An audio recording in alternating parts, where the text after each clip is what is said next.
In the quiet discontent of modern life, where paved roads stretch endlessly and cities pulse with the rhythm of routine, there once lived a young man who chose to disappear, not to vanish in fear or shame, but to rediscover something raw, something unfiltered, something true.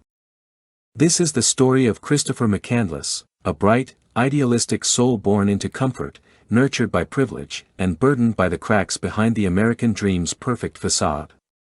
After graduating from university, Chris did what few had the courage to do. He abandoned the life that was laid out for him. He gave away his $24,000 in savings to charity, left his car in the desert, burned his remaining cash, and disappeared into the vast, open road.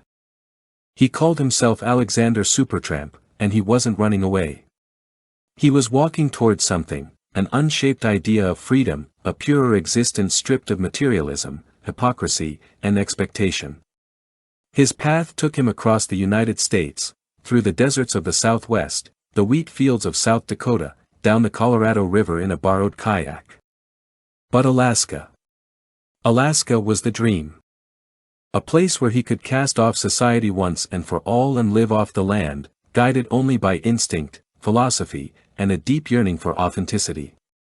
In April of 1992, he hitchhiked to the Stampede Trail, near Denali National Park, and ventured into the forest with only the most basic supplies and a handful of books, including Tolstoy, Thoreau, and Jack London.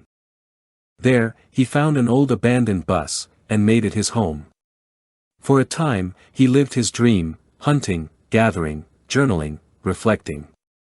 But as spring turned to summer, and summer toward fall, the isolation grew heavy.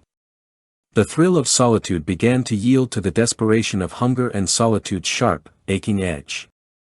Trapped by a swollen river, unable to cross back to safety, he faced the brutal truth of nature, not the romantic wild of literature, but its indifferent, unforgiving reality. His health declined.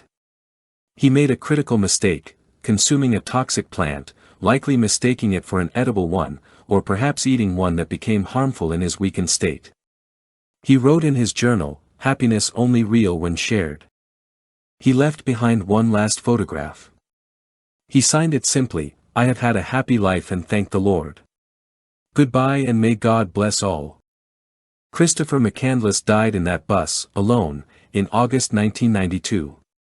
He was just 24 years old. Into the Wild is more than a film, it is a meditation. A quiet, powerful journey into the heart of a restless soul. The film doesn't ask us to idolize McCandless. It asks us, what are we really living for? Is it enough to conform? To succeed? Or is there something deeper, more essential, something that can only be found by walking away from it all? Christopher McCandless became a symbol, for the dreamers, the wanderers, and all who have ever felt the pull of the wild, whispering that there's more to life than what we're told. If you enjoyed this movie recap, please hit like and subscribe to this channel. Thanks for watching.